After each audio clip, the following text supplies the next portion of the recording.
Hello, everyone. Hope you're all well on this Wednesday night. Prepare like there is no tomorrow. And I know we need to do that for many reasons, but I'm going to go into two in particular here in this video. I also have a very good verse I'm going to share that will be helpful to you, I do believe. But first, do hit the like button if you like the video. If not, then don't. Also, if you haven't yet, do consider subscribing to the channel. It does help us out. We do appreciate it. And also notice the story earlier, the Fitch, and you may have heard about this already, but the Fitch ratings has downgraded the United States credit rating from 3A to 2A. Well, that's just wonderful. It's not really surprising if you think about it. They're citing an increase in government debt over the next few years. Well, no kidding. The United States government is spending interest. Just interest spending is now close to $1 trillion on an annualized basis. It has surged by 50% in the past year. Y'all, that train is going to just come to a crash one day. And that's one reason we need to prepare, is that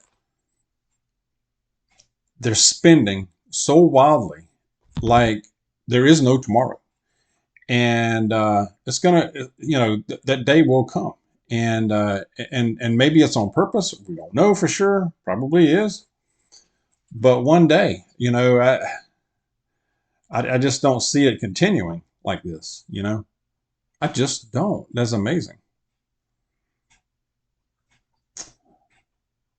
Also, was doing some research earlier, and before I go into it, I think, and I've been thinking about this. 2024 could indeed be a tipping point. I don't know if we even get there, if we get to 2024, I believe that, and that's an election year. And I believe that might be the point at which the majority of the silent majority, if that makes any sense, it will dawn on them, especially if they haven't been paying a whole lot of attention. It will dawn on them that 2020 was not a one time, was not a one off. It was not a fluke. And this is the new normal. You know what I mean? So what's going to be the reaction? It could be a tipping point. Maybe it won't. Maybe it won't even matter. You know, there's been a lot of chatter lately about how the president of the United States could issue an emergency declaration regarding climate. And I've been hearing that some off and on, and I haven't really paid much attention to it, and I've kind of just dismissed it like whatever, whatever, whatever. And it's increased, and just did a little looking into it. If that happens, it could restrict air travel. It could restrict automobile travel, among other things. I'll go into it. It could issue a state of emergency, and it would be similar to what the powers of a few years ago. And that didn't turn out real well, but there is there's what they call a Climate Emergency Act of 2021. And it was started by a Democratic senator. I can't remember, or either a congressman. I can't remember exactly. But it would require the Biden administration to make a climate-related emergency declaration. Now, if you've noticed, the media has been hyping here and there. They've been hyping up this heat, the heat waves, wave after wave. It's summer. We're in the hottest part of the summer. But you've been seeing a lot of headlines out there about record heat. The world is boiling, and this and that. And so they've been ramping it up. And there's a lot going on. There's a lot going on, and I think that they're engaged right at the moment on a big distraction mission with this business with about a former president with all those indictments. I believe that's part of a huge distraction to take your view off of the current man in charge, so to speak, and all these other things like the downgrading in the credit system, like these other the spending out of control that is just amazing. I mean, and then, not amazingly good, but amazingly bad. And then but like I said, they're hyping all this the record heat waves and such. And I don't, and I've talked about it here. It's hot. It's hot every summer, but it's the way it's been for a long time. I mean, today actually it wasn't bad. I mean, we're in Georgia and it was like a high of 85 or something like that. It was pretty tolerable compared to what it's been. In the winter, it will be cold or cool. I'm sure parts of the country will see snowstorms again this winter. But this could really, if they go through, and there's a lot of pressure on them to do that, and I think he wants to do it, is to have this declaration, this emergency declaration. I believe a lot of it is this thirst for power is unquenchable, and they want it back from what they had during the last emergency. Um, Enough people finally said we're done with this the last time, a few years ago or so, and it finally ended. But they so want that back, and this could be the opportunity. I believe they'll try it. I really do. It could interfere. It could also interfere with the food system. It could restrict your movement. It could say stay at home. It could restrict your use of climate control in your home, office, heating, air conditioning. Um, the climate emergency gives the president access to agricultural bills in the United States as well. Would the power companies go along with this? It could restrict electricity.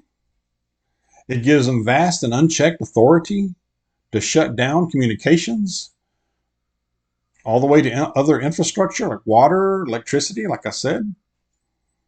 It would be very interesting to see what actually happens. Now, I think that, well, the optimistic side of me thinks that the majority of the people would give the middle finger to this and totally ignore it and just go about their business as they have been. However, I think it depends on the location, on where you are. I think a lot would just happily go along with it and think that putting their air conditioner in the summer, in the heat of the summer on 80 degrees is just doing their part to be uncomfortable. Uh, so not me, and not a lot of y'all, I'm sure. But would the power companies go along with this? And it might depend on where you are. Who's going to enforce it? When the rubber meets the road, who's going to enforce this? That's the question you need to ask. And where are you located? And what's your situation there on the ground where you are? Share your thoughts on that too. I saw another thing where John Scary Kerry was talking about in a climate emergency, and he was talking about how emissions, how this guy, man, he just needs to go sit down or something. But uh, emissions from food systems is warming the planet, and it's going to warm it another couple of degrees. What in the world are you talking about, man? And what planet are you on? You're not here with us. You're not in the dog world, that's for sure. I mean, dang, man. He probably flew a private jet to get there wherever he was. If the climate emergency goes into effect, is his climate control going to be altered? I don't think so. He's going to be on a jet or somewhere in some place. Who knows? You know, if you have if this were to go into effect and you have, let's say, mandatory blackouts for a while, that's what they're saying. Would members of Congress also have to endure this? I don't think so. We would, but we might, but I don't think the elites would. No, they'll be comfortable. They'll be prepared. I can guarantee you that. But I think it would be very similar to a few years ago, where if you disagree or you voice that, that it could get interesting. It could get ugly.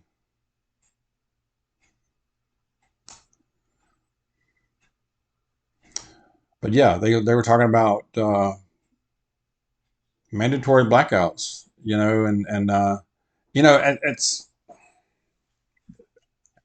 this and the out of control spending and just a lot of different things, keep stacking, keep preparing.